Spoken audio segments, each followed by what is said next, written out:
Hello and welcome to another episode of Homefront, brought to you by AIG Media Pro TV. I am Ayeni Igbenoba. Homefront is a program that talks about issues in the home, families, raising our children, finances, marriage issues, and so much more. So today we are looking at husbands and their ego. And we have someone in the studio that is so passionate about homes. He's a medical doctor and is a marriage counselor. So let's welcome Dr. Oladapo Ayeni. Thanks for coming, sir. It's my pleasure. Yes, sir. Yeah. So now the topic today is husbands and ego. Okay. In as much as we know from what the Bible told us as regards being a virtuous woman, submitting to your husbands. But then we've had several topics, several questions saying there are too much ego ascribed to husbands. Even when they do things that needs them to come down and say, oh, I am sorry, it is my fault. But because of that ego, they find it hard. And these issues are really, really causing a lot of menace in the house. So now the question is, at what point can we say a man or a husband has too much ego? Because we know that all men has ego. Yeah. So at what point can we say, Mr. Man, your ego is too much? Well, right away, I want to just appreciate you for what you just brought up, because I think the area that we are so much concerned about in the home front is this issue you just brought up. Okay. Because men will always want to be men. They want to show that, yes, I'm a man, I'm this, I'm that, and all that. And that's where it starts from. Okay. Incidentally, if we go right to the foundation, it may not easily show up during courtship. Okay. All the man is interested is, I want to get this woman. And he keeps that one below the whatever. And once he gets her, then that begins to show. Okay. And you're beginning to wonder, what happened to this guy? Even though we also know that even during courtship, you may see some little signs of this thing. That most times we do overlook. We just overlook because we're just interested in, okay, let's just get done with this and get married. But those little things must not be neglected. Okay. And one of it is when a man just says it casually, don't you know I'm a man? Okay. Such a man has this stuff that we're talking about. And when they get into marriage, I think one of the things that is so important in such a man is the fear of God. Okay.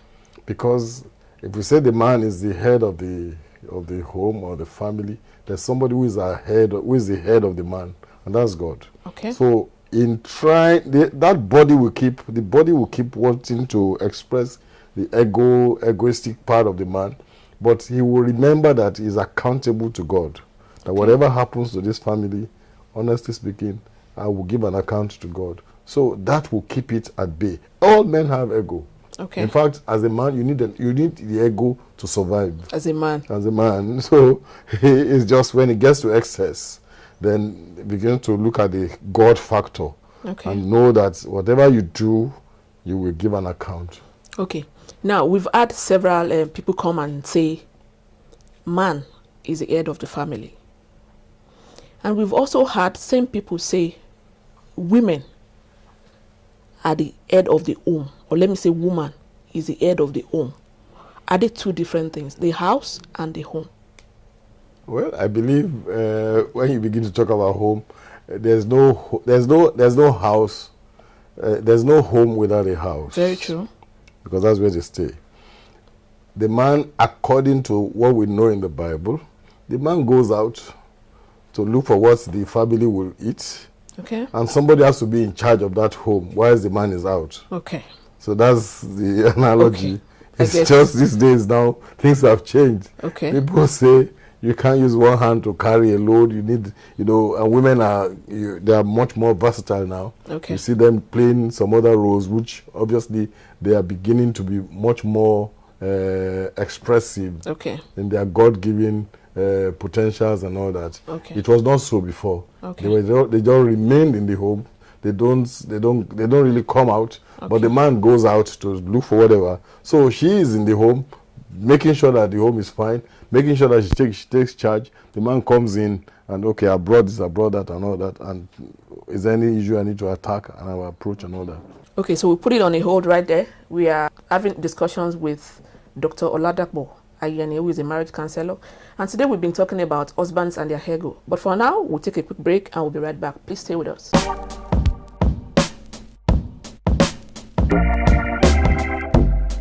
Welcome back. This is still Home Front, brought to you by AIG Media Pro TV.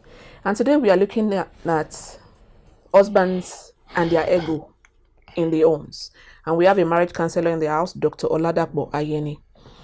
Now, talking about husbands and their ego, you will agree with me that there are times when the society plays a huge role in adding to the ego of the man in the house.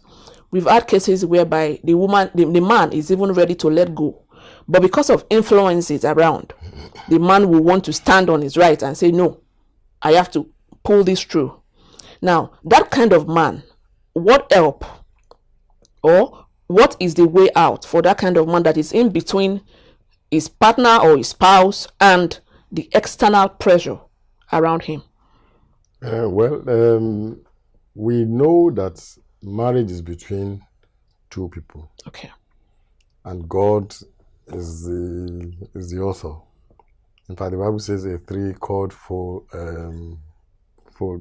this never gets broken. Okay. Okay.